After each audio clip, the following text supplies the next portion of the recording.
이 요한 1서하고 요한 2서는 같은 내용이라 이렇게 볼 수 있고요. 그래서 요한 2서를 조금 요약을 해보면 1서와 같은 내용이에요. 이제 분량으로 13절밖에 되지 않는 이 절수에 그 요한 1서에 있는 내용을 다 포함하고 있다.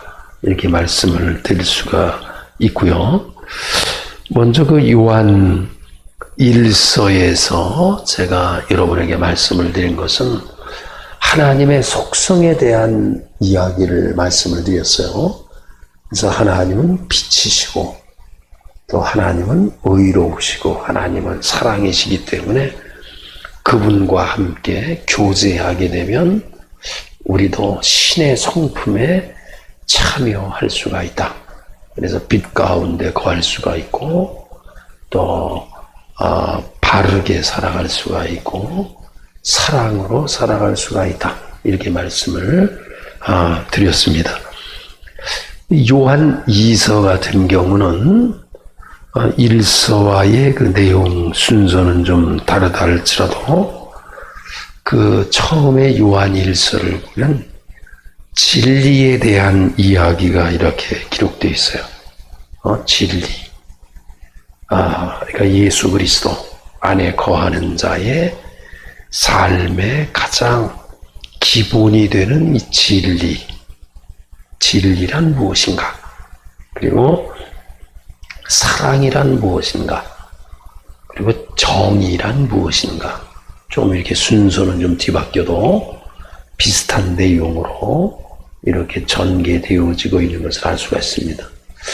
이것을 하나님의 속성으로, 그리스도의 속성으로 이야기한다고 하면 그리스도의 속성은 진리, 그리스도의 속성은 사랑, 진리의 그리스도의 속성은 그 정의, 이렇게도 말씀을 드릴 수 있는 말씀이기도 합니다.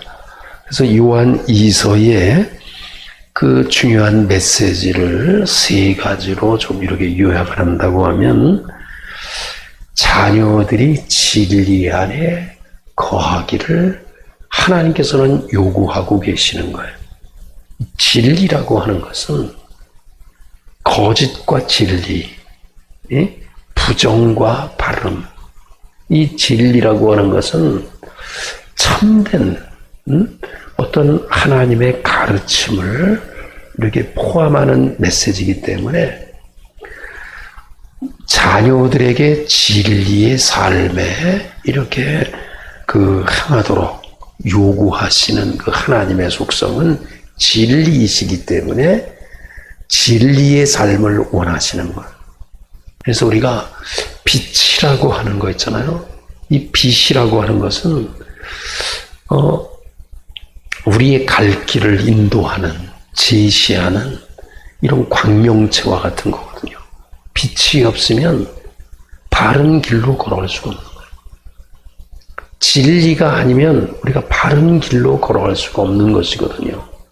그렇기 때문에 우리가 요한 1서는 빛으로 이렇게 이야기했다고 하면 요한 2서는 진리로 이렇게 우리에게 삶을 요구하고 계신 것을 알 수가 있습니다.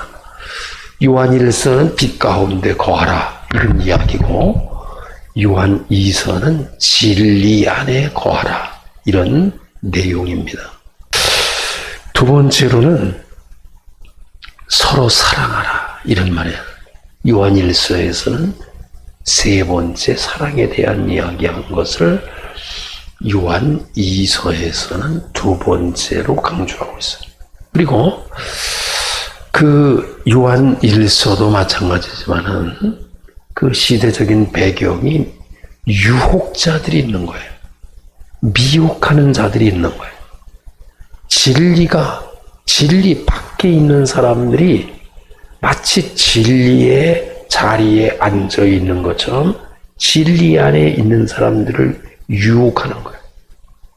그래서 신앙의 삶의 자세를 망가뜨리고 하나님께 영광을 가리우는 이런 사람들. 그래서 미혹자들에 대하여 조심하라고 하는 이 메시지, 이것이 요한 2서의 1장 7절에 보면 미혹하는 자가 세상이 많이 나왔다. 이것이 바로 요한 2서에서 또한 강조하고 있는 메시지이기도 합니다.